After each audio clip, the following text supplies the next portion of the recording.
बकाया मजदूरी की मांग करते हुए श्रमिकों की एक रैली कुंडली औद्योगिक क्षेत्र में चल रही थी।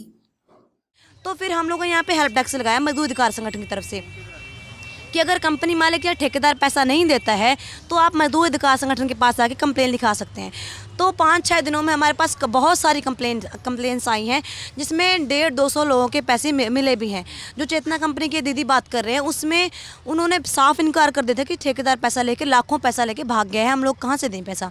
तो हम लोग 2-3 दिन लगातार जूझते रहे, लड़ाई लड़ते रहे, जिसमें पुलिस भी आई, पुलिस को पैसा दे दिया, लेकिन पुलिस हमारे सामने कुछ नहीं कर पाई क्योंकि जनता अड़ के खड़ी हो गई थी। तो पुलिस भी साइड पे हो गई, गुंडे भी बुलाए उन लोगों ने, लेकिन हम लोग लेके आए पैसा। अभी पैसा फंसो है, वो भी हमारी लड़ाई चलती रहेगी। हरियाणा पुलिस ने इन मजदूरों पर गोली चलाई। इस दौरान मची भगदड़ में 24 वर्षीय नवदीप कौर, एक दलित महिला, को पुलिस ने खूब मारा और गिरफ्तार कर लिया। दंगा भड़काने, लूटपाट, निजी संपत्ति पर कब्जा और कत्ल की कोशिश के जुर्मों में 3 एफआईआर उनके नाम पर दर्ज कर ली गईं। नवदीप कौर मेरी छोटी सिस्टर है। वो मजदूर अधिकार संगठन में पिछले टाइम से काम कर रही थी। जो उसके ऊपर एफआईआर है वो बिल्कुल बेबुनियाद है, झूठी है। ये मनगढ़ंत कहानियां बनाई जा रही हैं सचिव के द्वारा कि एक जो लड़की है पंजाब से, वो अपने साथ 40-50 लड़कों को रखती है और जबरन वसूली करती है। मतलब अपने वेतन का मांग करना मजदूरों के द्वारा, उसको जबरन वसूली बनाया जा रहा है और प्रोटेस्ट करने को 307 के अंडर उसके ऊपर एफआईआर किया गया है। जो ये 307 लगाया है तो मजदूर जो है वो किसी को मारने की नज़र से वहाँ पे नहीं गए थे, ना ही मेरी सिस्टर वहाँ पे किसी को मारने के लिए गई थी। जिस तरीके से ये फेक चार्जेस उसके ऊपर लगाया गया है। जब उसको अरेस्ट किया गया, उसके ऊपर वायलेंस किया गया।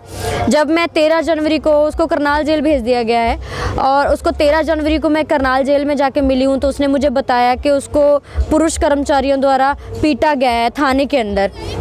उसमें उसके मतलब बॉडी पे बहुत सारी चोटें हैं, पैरों पे, पीठ पे और उसके प्राइवेट पार्ट्स पे भी चोटें हैं, जिसको हम लोग सेक्सुअल वायलेंस बोल रहे हैं। क्योंकि यही मतलब उसका है कि भाई आप जब अरेस्ट किया जाता है तो पुरुष कर्मचारी को ये अधिकार तक नहीं होता है कि वो महिला को हाथ लगाए, लेकिन यहाँ पे थाने के अंदर एक महिला को पीटा भी जाता है।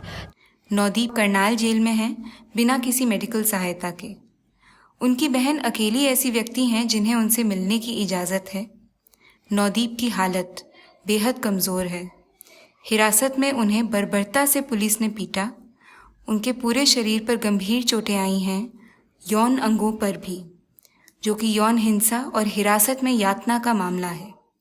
मेरा नाम नवदीप कौर है, मैं मजदूर अधिकार संगठन से हूँ और मैं पंजाब से हूँ। मैं भी एक फैक्ट्री में काम करती हूँ मजदूरों के साथ। तो जिन फैक्ट्री में हम लोग काम करते हैं तो वहाँ पे ये सरकारी फैक्ट्री नहीं है, ये फॉरेन में जाता है सारा। नवदीप कुंडली में काम करने वाली एक दलित मजदूर हैं और पंजाब के एक भूमिहीन किसान परिवार से आती हैं। वो मजदूर अधिकार संगठन की सदस्य हैं जो कुंडली में मजदूरों को संगठित करता है। लॉकडाउन के दौरान संगठन ने राज्य से मजदूरों के लिए मूलभूत ज़रूरतों की मांग की। लॉकडाउन के बाद संगठन ने वो मामले भी उठाए जहां मजदूरों को पिछला वेतन नहीं मिला था या जहां श्रम कानूनों का उल्लंघन हुआ था। नवदीप उन कम लोगों में से हैं जो लगातार वहां की महिला मजदूरों पर होने वाले शोषण के खिलाफ आवाज़ उठा रही हैं। दिल्ली में तो 14,000 है फैक्ट्रियों में तनख्वाह, यहाँ पे 9,500 हरियाणा सरकार ने बोला, लेकिन यहाँ पे पैसे दिए जाते हैं 5-6 हज़ार 7 हज़ार, इससे ज़्यादा कोई पैसा नहीं मिलता और महिलाओं को उससे भी कम मिलता है। लेकिन जब वो महिलाएं वो पैसा लेने जाती हैं तो वो भी उसको नहीं दिया जाता और महिलाओं को धक्के मार के निकाला जाता है वहाँ से और बोले ठेकेदार भाग गया, जो कंपनी मालिक नहीं दे रहा, तो बीच में मजदूर पिस जाता है। हमले किसने और क्यों किए? जब किसान आंदोलन सिंघू बॉर्डर पहुंचा तो एमएएस ने मजदूर साथियों को लामबंद किया कि वो भी किसान साथियों के प्रतिरोध में कंधे से कंधा मिलाकर खड़े हों। इस इलाके में सक्रिय हिंदू जागृति मंच के सदस्य एमएएस की मीटिंग्स पर पहले भी हमला कर चुके हैं।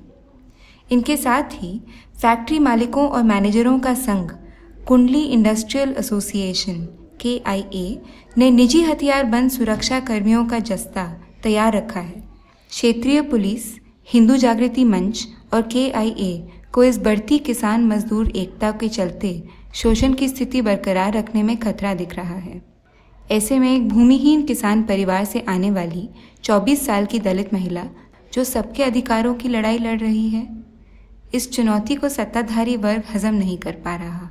लगातार जो लोगों का पैसा 1 महीने का नहीं, साल के पैसे फंसे होते हैं। लेकिन इनके जो गुंडे होते हैं, जैसे KIA नाम का कुछ है, इनका ग्रुप बनाया है, जो लोग बोलते हैं कि हम लोग तो बस जनता के लिए हैं, लेकिन होते हैं वो जो कंपनी उनको महीना हफ्ता देती है, महीने का पैसे देती है, तो वो लोग क्या करते हैं, जब कोई जनता उठ के आती है या यूनियन बनती है तो उनको दबाने का काम किया जाता है। नौदीप का बेल रिजेक्ट हो चुका है और इस बीच MAS के एक और दलित कार्यकर्ता शिव कुमार को भी गिरफ्तार कर हिरासत में पीटा गया है। क्या ऐसे वक्त में हम नौदीप कौर और शिव कुमार के साथ खड़े होंगे? साथियों, सरकार की तरफ से आज भी मजदूरों को कुछ नहीं दिया जाता। आज भी कंपनी में अगर किसी मजदूर की मौत होती है उसे कुछ नहीं मिलता। हम लोग देख रहे हैं, 1984 घटना थी वो। हमारी मांगे, नौदीप कौर और शिव कुमार को तुरंत रिहा किया जाए और उनके खिलाफ दर्ज FIR खारिज की जाएं। 20,000 से ज्यादा लोग मारे गए थे, आज भी सरकार ने कुछ नहीं दिया है। हिरासत के दौरान हुई हिंसा और यौन हिंसा के लिए जिम्मेदार पुलिस अधिकारियों के खिलाफ सख्त कार्यवाही की जाए। सरकार ने बड़े-बड़े वादे किए कि जो लोग गैस लाते मारे गए उनको हम लोग देंगे। अभी तक उनको कोई मुआवजा नहीं मिला है। मजदूर अधिकार संगठन और कुंडी औद्योगिक क्षेत्र के मजदूरों को निशाना बनाना बंद किया जाए। आज भी कंपनी में लोग मारे जाते हैं, मजदूर मारे जाते हैं, सरकार कुछ नहीं करती। कुंडली इंडस्ट्रियल एरिया में तैनात क्विक रिस्पांस टीम को तुरंत प्रभाव से निष्क्रिय किया जाए और गोलीकांड में उनकी भूमिका पर जांच बिठाई जाए। इसलिए हम लोग यहाँ पे इकट्ठा हुए हैं और आगे भी इकट्ठा होते रहेंगे।